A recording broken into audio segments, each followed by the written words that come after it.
ভিডিওটি investing purpose এবং অবশ্যই লং টার্ম ইনভেস্টরদের জন্য। তো এই ভিডিওতে একটি মাত্র স্টক নিয়ে কথা বলা হবে।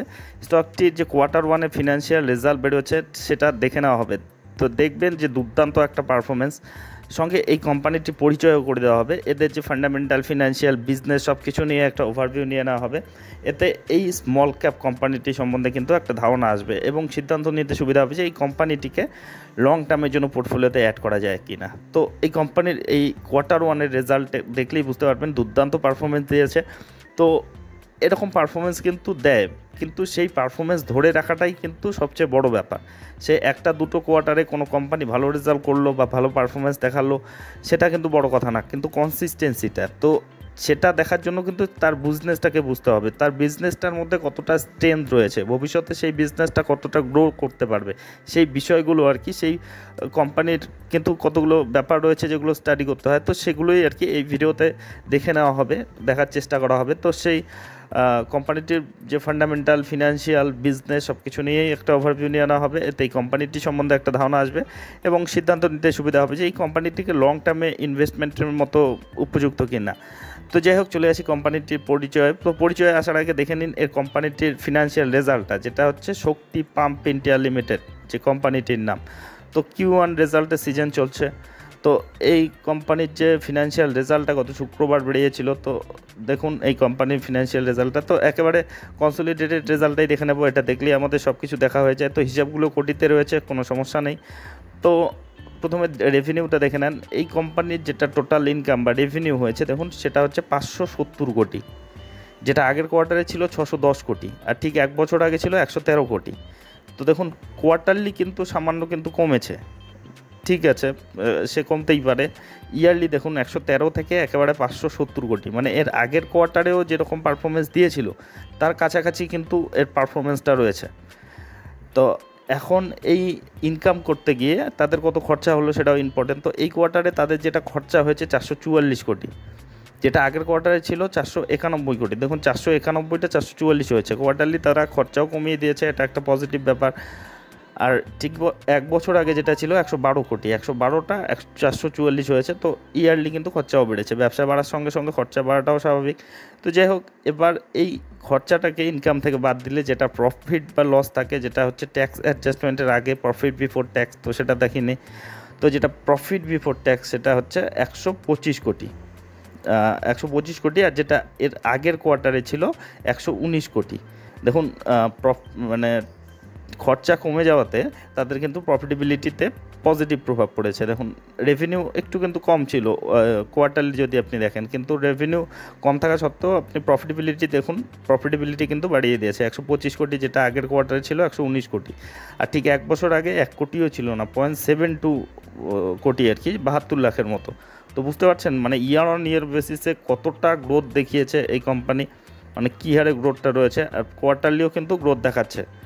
তো এবার সব কিছু অ্যাডজাস্টমেন্ট বাদ দিয়ে তারা কত টাকা ঘরে দেখালো দেখুন। প্রফিট ফর দ্য পিরিয়ড 92 কোটি, যেটা আগের কোয়ার্টারে ছিল 89 কোটি, আর ঠিক এক বছর আগে ছিল মাত্র 1 কোটি। তো বুঝতে পারছেন যে মানে কত বড় জাম্প হয়েছে ইয়ার অন ইয়ার বেসিসে। তো একইভাবে ইপিএসেও তার প্রভাব পড়েছে, তো সেটা আর নতুন করে দেখানোর তাও দেখুন 46, যেটা একও ছিল না এক বছর আগে, সেটা 46 হয়েছে। গত কোয়ার্টারে একটু বেশি ছিল, 48 ছিল। তো যাই হোক, এদের যে পারফরমেন্সটা কিন্তু অব্যাহত রেখেছে, যে ধরনের পারফরমেন্স রেখেছে। তো কোয়ার্টারলি সামান্য আপ ডাউন হতেই পারে, কিন্তু ওভারঅল যদি আপনি এর মানে দেখেন আর কি এর রেজাল্টটা, তবে কিন্তু দুর্দান্ত গ্রোথ রয়েছে এবং গ্রোথটাকে অব্যাহত রেখেছে তারা। তো এখন এই শক্তি পাম্প কোম্পানিটি কিসের বিজনেস করে, তো দেখুন সে বিজনেসটা মেন প্রায়োরিটি দেওয়া উচিত যখন আপনি লং টার্মের হিসেবে ইনভেস্ট করতে যাবেন। তো এরা কিন্তু যে পাম্প, মোটর, তারপরে কন্ট্রোলার্স, এ ধরনের জিনিসগুলো কিন্তু বানায়, এবং পাম্প তৈরির ক্ষেত্রে এরা কিন্তু লিডার টাইপের কোম্পানি, যে পাম্প বা মোটর তৈরির ক্ষেত্রে। বিশেষ করে যে ইলেকট্রিক পাম্পগুলো থাকে আর কি, যে সোলার পাম্পগুলো থাকে, সেগুলোর ক্ষেত্রে কিন্তু বড় একটা মার্কেট শেয়ার তাদের দখলে রয়েছে তাদের। তো সেগুলো দেখাবো। দেখুন এই কোম্পানি কিসের বিজনেস করে, এরা যে পাম্পিং সলিউশন অনেক ওয়াইড রেঞ্জে রয়েছে, যেগুলো irrigation, horticulture, domestic water supply, commercial এবং ইন্ডাস্ট্রিয়াল অ্যাপ্লিকেশনে কিন্তু তাদের এই প্রোডাক্টের ব্যবহার করা হয়। দেখুন তাদের যে প্রোডাক্ট পোর্টফোলিওর মধ্যে পাম্প রয়েছে, যে সাবমার্সিবল যে পাইপগুলো পাম্পগুলো থাকে, তারপরে solar pump, vertical multi stage centrifugal যে পাম্পগুলো থাকে, তারপরে মনো এন্ড সেকশনাল পাম্প, মানে যত ধরনের পাম্প হয় আর কি, তারপরে pressure booster pump, waste water pump এ ধরনের থাকে। তারপরে মোটরের ক্ষেত্রে যে মোটরগুলো থাকে আর কি, মানে সাবমার্সিবল মোটর, তারপরে enhance efficiency system, surface motor, Shakti slip start, এ ধরনের প্রোডাক্ট আর কি। মোটর পাম্পের ক্ষেত্রে যে প্রোডাক্টগুলো হয় আর কি, আপনারা জানেনই। তো এ ধরনের প্রোডাক্টের ক্ষেত্রে কিন্তু এরা মানে বড় একটা মার্কেট শেয়ার নিয়ে রয়েছে। আর এরা যে নতুন বিজনেস সেগমেন্ট শুরু করেছে ফিউচার ওরিয়েন্টেড ইভি সেগমেন্টে, দেখুন Shakti EV mobility was incorporated as the WOS in 2022 সালে যেটা হয়েছে। Engage manufacturing and sale EV motor, charging station, battery management system, electronic control panel, smart electronic control panel, এসব নিয়ে কিন্তু তারা কাজ শুরু করেছে এবং সেই সেক্টরে কিন্তু তারা তাদের যে ইনভেস্টমেন্ট কিন্তু বাড়াচ্ছে। দেখুন রিসেন্টলি 114 কোটির ইনভেস্টমেন্ট করেছে। তারপরে তার যে সাবসিডারিও রয়েছে কিছু, আমাদের ডোমেস্টিক লেভেলে রয়েছে, ইন্টারন্যাশনাল লেভেলেও কিন্তু তাদের সাবসিডারি রয়েছে, যেগুলো কিন্তু তার বিজনেসকে এক্সপ্যান্ড করতে কিন্তু ভীষণভাবে সহযোগিতা করছে। দেখুন তার অ্যাপ্লিকেশনগুলো দেখেন, agriculture, commercial, domestic, industrial, solar, drainage, কিন্তু এসব ক্ষেত্রে কিন্তু সেগুলোর ব্যবহার হয়। তখন মার্কেট শেয়ারের ক্ষেত্রে মানে ডোমেস্টিক পজিশনে মোটামুটি সোলার পাম্পের ক্ষেত্রে 30%-এর ওপরেও, কোথাও কোথাও দেখবেন যে 50%-এর মতো কিন্তু তাদের মার্কেট শেয়ার তাদের দখলে রয়েছে। তো বুঝতে পারছেন তাদের বিজনেসের স্ট্রেংথটা কোন জায়গায় রয়েছে। তারপরে ডিস্ট্রিবিউশন নেটওয়ার্ক, ডোমেস্টিক মার্কেটে তাদের ডিস্ট্রিবিউশন নেটওয়ার্ক স্ট্রং রয়েছে। 500-র উপর ডিলার রয়েছে, 15,000-এর উপর রিটেইলার রয়েছে, 400 সার্ভিস সেন্টার রয়েছে, 18টি স্টেট বেসড মার্কেটিং ব্রাঞ্চেস রয়েছে। তো বুঝতে পারছেন বিজনেস নেটওয়ার্কটা কত বড় স্ট্রং। আর এদের শুধু আমাদের ডোমেস্টিক বাজারে না, ইন্টারন্যাশনাল প্রেজেন্স দেখুন, 118টি কান্ট্রিতে এরা কিন্তু এদের যে প্রোডাক্ট কিন্তু সাপ্লাই দেয়। তার মধ্যে মিডিল ইস্ট রয়েছে, USA, আফ্রিকা, এশিয়া, ইউরোপ, এ ধরনের বড় বড় দেশগুলো কিন্তু এই কোম্পানি মানে বিজনেস কিন্তু সেখানেও রয়েছে। তারপরে আমাদের চায়না, বাংলাদেশ, এসব দেশে তো রয়েছে। তো এর যদি আপনি রেভিনিউ মিক্স দেখেন, দেখুন মিডিল ইস্ট থেকে 44%-এর মতো এদের ব্যবসা রয়েছে, USA-তে 30%-এর মতো, আফ্রিকা থেকে 15%-এর মতো ব্যবসা আছে, এশিয়া থেকে 7%-এর মতো, আর অন্যান্য থেকে 4%-এর মতো ব্যবসা আছে। কাস্টমার যদি দেখেন, গভর্নমেন্ট যে প্রজেক্টগুলো থাকে সেই প্রজেক্টগুলোতেই মোটামুটি 67%-এর মতো তাদের কিন্তু কাস্টমার রয়েছে। এক্সপোর্টে প্রায় 24%-এর মতো এবং অন্যান্য ক্ষেত্রে 9%-এর মতো কিন্তু তাদের মানে তাদের যে কাস্টমার রয়েছে। তো বুঝতে পারছেন এই কোম্পানির যে বিজনেস স্ট্রাকচার, বিজনেস যে নেটওয়ার্ক, সেটা কিন্তু ভীষণ শক্তিশালী রয়েছে। এখন চলে যায় এই কোম্পানি কেমন পারফরমেন্স দিয়েছে শুধু দেখুন। গত 6 মাসে 264%-এর মতো রিটার্ন দিয়েছে, গত 1 বছরে 484%-এর মতো রিটার্ন দিয়েছে, আর 5 বছরে 1000%-এর মতো রিটার্ন দিয়েছে। 3,892 টাকায় বর্তমানে চলছে। তো এই গতির সঙ্গে তাদের যে সেলস প্রফিটেবিলিটির গ্রোথে সামঞ্জস্য রয়েছে কিনা সেটা দেখা কিন্তু মানে খুবই আবশ্যক। তো সেটাও দেখে নিই। তো এই কোম্পানি দেখুন তার আগে দেখে নিই এর যে ফান্ডামেন্টাল প্যারামিটারগুলো। মার্কেট ক্যাপিটাল 7,816 কোটি, প্রাইস আর্নিং রেশিও এখনও যে খুব হাই ভ্যালুয়েশনে চলে গিয়েছে সেটা কিন্তু না, 33.5 রয়েছে।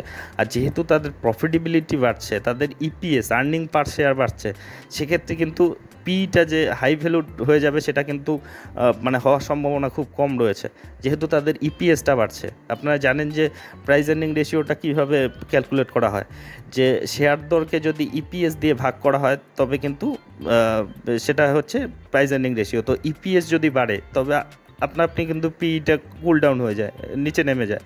তো বুঝতে পারছেন এদের কিন্তু এবারও আপনি যদি দেখেন যে যেটা 1 বছর আগে 1ও ছিল না EPS, সেটা এখন 48-এর মতো হয়ে গিয়েছে। তো বুঝতে পারছেন কী ধরনের গ্রোথ রয়েছে তাদের EPS-এ। তো যাই হোক, এর যদি রিটার্ন অন ইকুইটি দেখেন 24%-এর মতো রয়েছে, বুক ভ্যালু 377 রয়েছে, 3900 টাকার আশেপাশে চলছে, ফেস ভ্যালু 10ই রয়েছে, ডিভিডেন্ডও দিচ্ছে।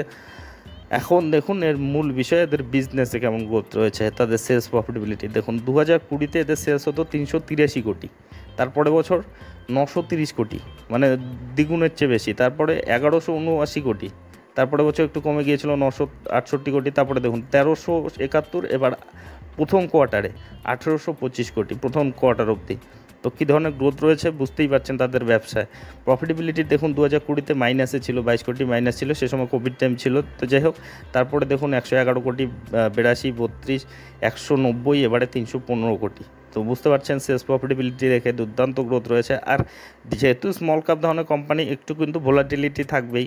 তো সেজন্যই বলা হয় এই স্মল ক্যাপ কোম্পানিতে যাওয়ার আগে কিন্তু রিস্ক ম্যানেজমেন্টটা ঠিকঠাক করে রাখা। মানে এই কোম্পানি যদি 10 বছর পর একটা বড় কোম্পানিতেও পরিণত হয়, তার আগে যে ভোলাটিলিটি দেখাবে সেগুলো কিন্তু হ্যান্ডেল করা চাপের হয়ে যায়। এগুলো 5 বছরে আপনার টাকা 10 গুণ করে দিতে পারে। আবার যখন কারেকশনও হয় 30-40%, 50% কারেকশন কিন্তু যে কোনো মুহূর্তেই হতে পারে। তো সেজন্যই বারবার বলা হয় যতই ভালো কোম্পানি হোক, যতই সম্ভাবনাময় কোম্পানি হোক, রিস্ক ম্যানেজমেন্টটা ঠিকঠাক রাখবেন এই স্মল ক্যাপ কোম্পানির ক্ষেত্রে।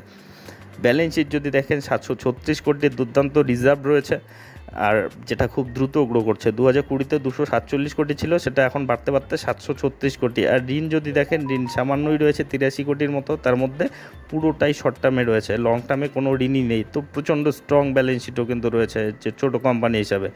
আর এর যদি আপনি শেয়ার হোল্ডিং প্যাটার্নে যান, 51%-এর মতো প্রোমোটার রয়েছে, এফআই রয়েছে 2.32%-এর মতো, ডিআই রয়েছে 6.85%। আর ইদানিং যদি আপনি দেখেন এফআইরা কিন্তু হোল্ডিং বাড়িয়েছে।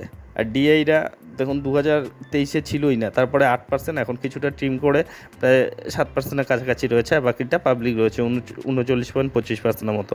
তো যে ডেটাগুলো দেখলেন, এর যে শেয়ার হোল্ডিং প্যাটার্নটাও ঠিকঠাকই রয়েছে। আপনি যদি এদের ব্যালেন্স শিটটা যান, সেখানেও স্ট্রেন্থ রয়েছে, ঋণমুক্ত কোম্পানি, লং টার্মে কোনো ঋণ নেই। আর সেলস প্রফিটেবিলিটির মধ্যে মানে মূল তাদের ব্যবসায় কিন্তু দুর্দান্ত গতি রয়েছে। তো এই কোম্পানিটিকে কিন্তু একটা স্মল ক্যাপ কোম্পানি হিসাবে স্টাডি করতে পারেন। তো অবশ্যই এই কোম্পানিটিও একেবারে পিকে রয়েছে, পিক থেকে বলতে কিছুটা কিন্তু কারেকশনে রয়েছে। আর এদের যদি আপনি অর্ডার বুকও দেখেন, যেটা ফার্স্ট 2024-এর ফার্স্ট কোয়ার্টার অবধি আর কি, সেটা 2400 কোটির মতো কিন্তু অর্ডার বুক ছিল। তো সেটাই প্রতিফলিত হয়েছে এবারকার বিজনেসে। তো যাই হোক, এই কোম্পানির এই ডিটেলসগুলো নিয়েই এই ভিডিওটা ছিল। তো এই ধরনের ভিডিও যদি আপনাদের উপকারে লেগে থাকে, তবে অবশ্যই চ্যানেলটি সাবস্ক্রাইব করে রাখবেন। আর একটা বিষয়, অবশ্যই এগুলোকে ইন্ডিভিজুয়ালি কভার করা হয়, প্রশংসা করা হয়, তাই বলে কিন্তু এগুলোকে রিকমেন্ডেশন হিসেবে নেবেন না। কারণ শেয়ার বাজারে আমি কোনো বিশেষজ্ঞ নই, কিংবা সেবি রেজিস্টার্ড অ্যানালিস্টও নই। আমি যে দেখছি, শিখছি, যে অনুভব করছি, সেগুলোই আপনাদের সঙ্গে শেয়ার করছি।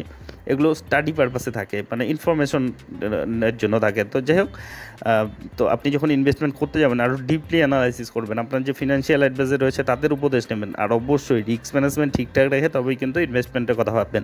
তো যাই হোক, ভিডিওটি শেষ পর্যন্ত দেখার জন্য ধন্যবাদ। আর এই স্টকটি সম্বন্ধে আপনাদের কি মতামত অবশ্যই কমেন্ট বক্সে লিখে জানাবেন। তো ভিডিওটি শেষ পর্যন্ত দেখার জন্য ধন্যবাদ।